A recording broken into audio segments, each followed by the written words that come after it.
Showtime, a-holes. It'll be here any minute.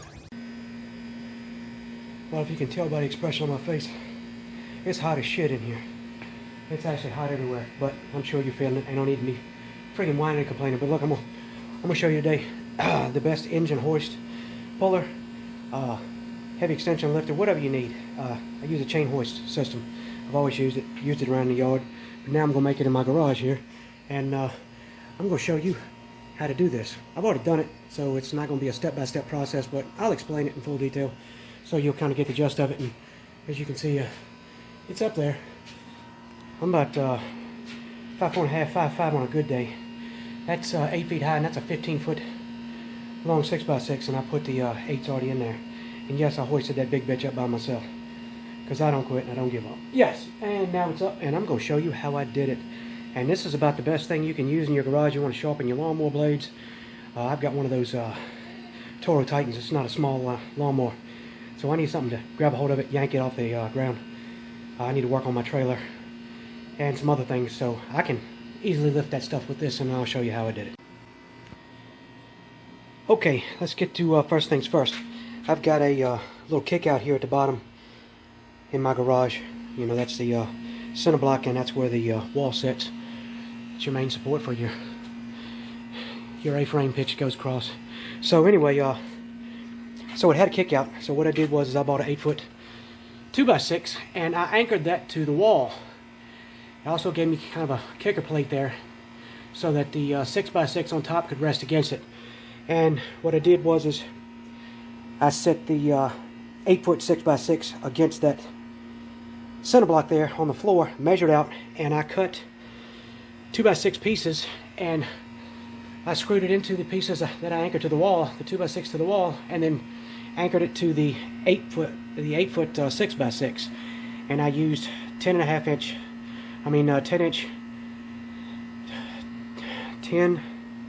2.5 inch decking screws. Sorry, like I said, it's a little hot, I'm a little winded.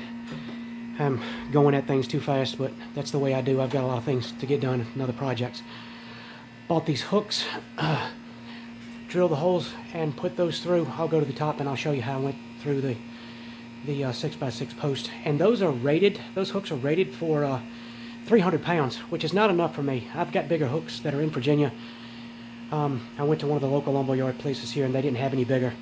So I'm going to either get the ones from Virginia, or I'm going to hit the Lowe's in Kentucky and put some bigger ones in there, maybe get a little more support. And I'll probably run a 2x6 at an angle from the wall there, off the top of that mid one that I've screwed in, at an angle up to just at that hook, and I'll give it some support.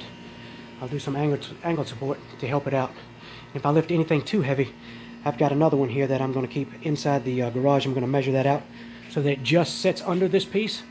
So if I'm going to pull something really heavy off the floor, like pick up a whole car, I can shove that just to the outside of the automobile and give it major support to the floor. But let me show you how I did the top. Now, as you can see, I've got 3 hooks in.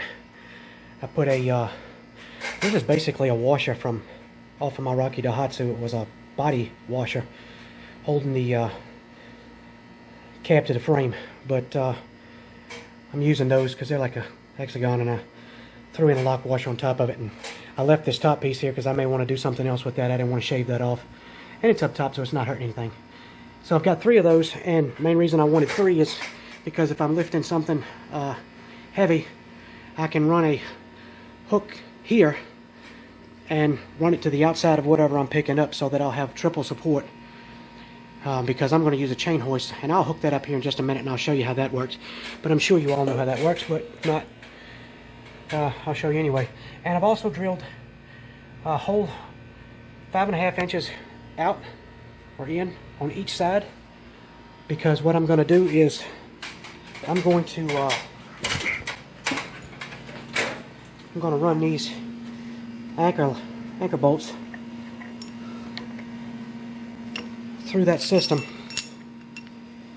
and I'm going to screw that thing down to those 8-foot posts so that those ends don't wobble around or move around or come up any. And for extra added protection, when I put this in, As you can see, I kind of did the 2x6s at the top, about inch and a half above where it needed to sit, so that it would kind of lock it in place on each side. It sits down in that groove, and it's pretty snug right in there, maybe with an inch gap on each side. Did that so that I could slide that thing in pretty easy, because if it was squeezed holding this much weight in the air, because this is a fresh 6x6 post, it's wet and still at its max peak and fucking weight. So I'll put these anchor bolts in. I'll go ahead and put those in and lock that down. But this is the best system for the money. I got a 16-foot 6x6 post, and that was 43 bucks. The two 8-foots, I think I paid 32 for, 32 a piece, maybe 27.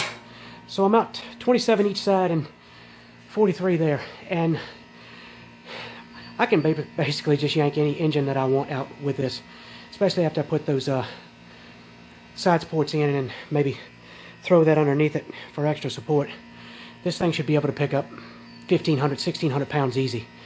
And this is in the garage. It's out of the way. It's up. It's 10 feet in the air. Well, I said 8 foot. Those are 10-foot posts. I keep saying 8 foot. Let me correct myself. Those are 10-foot posts. Sorry. I stand corrected. Like I said, in a hurry, not paying attention. Dumbass kicked in. But there it is. 10-foot posts. So it's 10 foot in the air. Like I said, I'm 5'5" on a good day, so I'm not hitting my head on that. And I can basically bring any vehicle in that I want, because this is the back of the garage. I gave myself enough space there. I think I measured out 6 feet. And I've got another, I don't know, 13, 14 feet to the back of the garage. So engine compartment will set about midway here, so the car will be in far enough to shut the garage door and allow me to work on it. But this is the most bang for your buck. I mean, you can get a cherry picker that'll pull just as much, you know, 2 or 3 ton. You can pay $350, $400 for it, or you can drop just a little bit of money. And those little rings, like I said, they only hold 300 pounds, but that's good enough for now, and they only cost me like $350 a piece. So I'm not really out that much money, and I've got a great lifting system now in the garage. But there it is. And if you have any comments or you have any questions, put it in the comments below, and I'll let you know.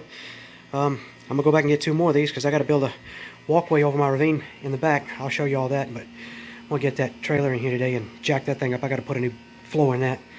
But now that I've got this, it should be no problem. And now it's time to get started on some real projects. Oh, yay. Okay, as promised, I'll show you the capabilities of it. As you can see, I just kind of threw the trailer in, and no bow, no sag, no nothing. It's holding pretty steady and looks pretty good. I'll go around and show you the front. And here you have the front. This is the chain hoist I was talking about. Now, you can get these things anywhere. I know Harbor Freight's, they get a lot of shit. You can get these things online, but it's basically, you know, you got your chain here, and you can crank it up, and as you can see, the tires are off the floor. The full weight of the trailer, as far as the front end, is on it, and I can use these outside hooks to hook to the trailer to give it support, extra support if I want to get under it and work on it. That'll hold it. Like I said, if I want to put a beam in there to support it from the floor up, I can do that as well. Like I said, I'm also going to do that angle support on the sides. But it's done. I've anchored it on each end.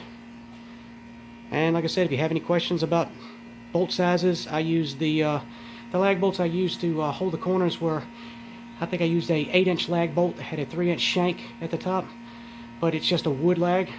Run those down in there. When you get it down into where it's touching the wood, get your 5-pound mini sledge and kind of tap it in a little bit, and then three-quarter socket and ratchet, pulled it on down. But that's it.